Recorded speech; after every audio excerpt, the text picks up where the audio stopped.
Hello everyone, आज की video में हम बात करेंगे बिनाइन प्रोस्टेट हाइपरट्रोफी के बारे में। चलिए स्टार्ट करते हैं। Benign prostatic hyperplasia is a condition in which the prostate gland is enlarged and not cancerous. Benign prostatic hyperplasia एक ऐसी कंडीशन है जिसमें जो प्रोस्टेट ग्लैंड है वो इनलार्ज हो जाती है और वो कैंसरस नहीं होती। Benign prostatic hyperplasia is also known as benign prostatic hypertrophy और obstruction। जो BPH है, benign prostatic hyperplasia, इसको हम benign prostatic hypertrophy और benign prostatic obstruction भी बोलते हैं। जैसे जैसे प्रोस्टेट इनलार्ज होती है the gland presses against the urethra.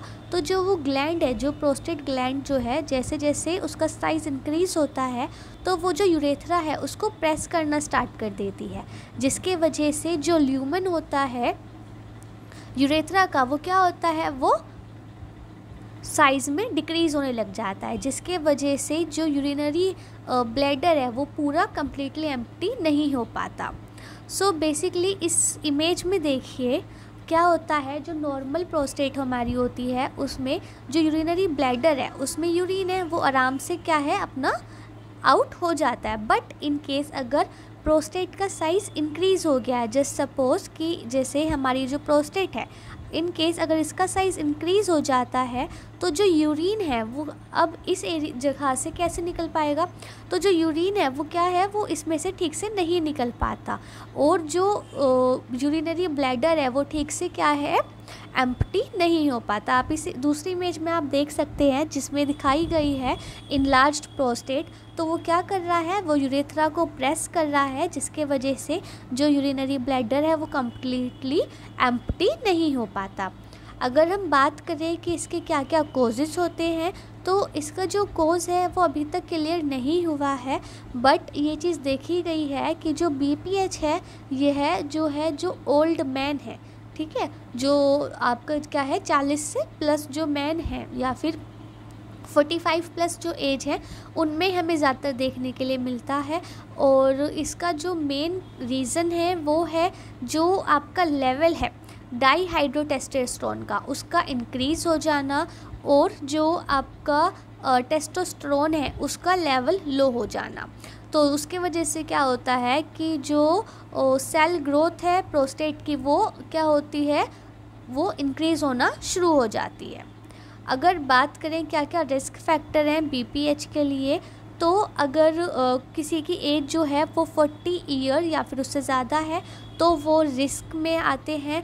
अगर किसी को फैमिली हिस्ट्री रही है BPH की या फिर ओबेसिटी है, हार्ट डिजीज़ है या फिर टाइप 2 डायबिटीज़ मेलाइटस है या फिर इरेक्टाइल डिसफंक्शन है।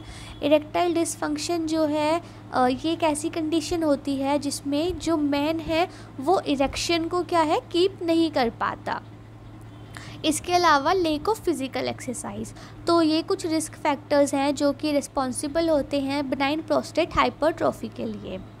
अगर बात करें कि हमें क्या क्या सिम्टम्स दिखाई देते हैं, तो इसमें क्या है, जो आपका लोअर यूरिनरी ट्रैक्ट है उसमें आपको जो है उसके जो है सिम्टम्स दिखाई देंगे। यूरिनरी अर्जेंसी यानी कि जो है आपको जो है इनएबिलिटी हो जाएगी to delay urination, trouble starting a urine stream. इसके अलावा क्या है कि जो यूरिन जो आएगा वो इंटरप्टेड आएगा और क्या है उसकी जो फ्रीक्वेंसी होगी वो बहुत वीक होगी। ड्रिबलिंग होगी यानी कि क्या है आपको जो है बूंद बूंद करके जो है यूरिनेशन होगा जब आप यूरिन कंप्लीट कर लेंगे उसके एंड पे। नोक्चूरिया यानी कि नाइट के टाइम पे ज़्यादा जो है आपको यूरिन आएगा। यूरिनरी रिटेंशन, यूरिन जो है वो रिटेंट ज़्यादा करेगा, ब्लैडर पूरी तरीके से एम्प्टी नहीं हो पाएगा। यूरिनरी इनकॉन्टिनेंस हो जाएगा और पेन होगा आफ्टर इजैकुलेशन और during urination. Urine has unusual colour और smell. The symptoms are mainly due to blocked urethra और ओवरवर्क्ड ब्लॉकेज। जो सिम्टम्स हैं बेसिकली वो हमें जो है दिखाई देते हैं क्योंकि जो यूरेथ्रा है वो ब्लॉक हो जाता है इस वजह से। कॉम्प्लिकेशंस की अगर बात करें तो हमें कॉम्प्लिकेशंस दिखाई देते हैं, जैसे कि acute urinary retention, blood in urine, urinary tract infection, bladder damage, kidney damage और ब्लैडर स्टोन। सो अगर डायग्नोसिस की बात करें तो जो डायग्नोसिस है वो मेनली बेस्ड होती है फिज़िकल एग्जामिनेशन और डिजिटल एग्जामिनेशन पे, और मेडिकल टेस्ट हम इसमें करते हैं और फैमिली मेडिकल हिस्ट्री देखते हैं कि किसी को जो है पहले कोई हिस्ट्री तो घर में नहीं रही है। अगर ट्रीटमेंट ऑप्शंस की बात करें तो इसमें हमारा आता है लाइफस्टाइल चेंजेस, और जो कैफीनेटेड ड्रिंक है उनको अवॉइड करना चाहिए, रिड्यूस करना चाहिए intake of liquid before going out in public. अगर आप कहीं पब्लिक में जा रहे हैं या फिर कहीं दूर घूमने वगैरह के लिए जा रहे हैं तो कोशिश कीजिए कि उस टाइम पर आप लिक्विड थोड़ा कम लें। Avoid use of over the counter drugs, जो हमारे ओवर द काउंटर ड्रग्स होते हैं उनका जो यूज़ है वो आपको अवॉइड करना चाहिए, और ब्लैडर ट्रेनिंग करनी चाहिए। अगर हम सर्जरी ऑप्शन की बात करें तो इसमें दो ऑप्शंस आते हैं, एक मिनिमली इन्वेसिव प्रोसीजर है और एक हमारा मेन सर्जरी है। तो जो मेन सर्जरी है उसमें हमारा transurethral resection of the prostate आ जाता है, लेज़र सर्जरी आती है, ओपन प्रोस्टेक्टोमी आती है और transurethral incision of the prostate आता है। और अगर हम मिनिमली इन्वेसिव प्रोसीजर की बात करें, यानी कि इसमें जो है मतलब इतना जो है चीर फाड़ वाला काम इसमें इतना नहीं होता, इसमें आपको मिनिमम छोटा सा इंसिजन लगाया जाता है और उसकी मदद से जो है जो आपकी प्रोस्टेट है वो क्या है उसका जो साइज़ है वो हटा दिया जाता है। इसमें ऑप्शंस आते हैं transurethral needle ablation, transurethral microwave thermotherapy, high intensity focused ultrasound, transurethral electrovaporization and water induced thermotherapy.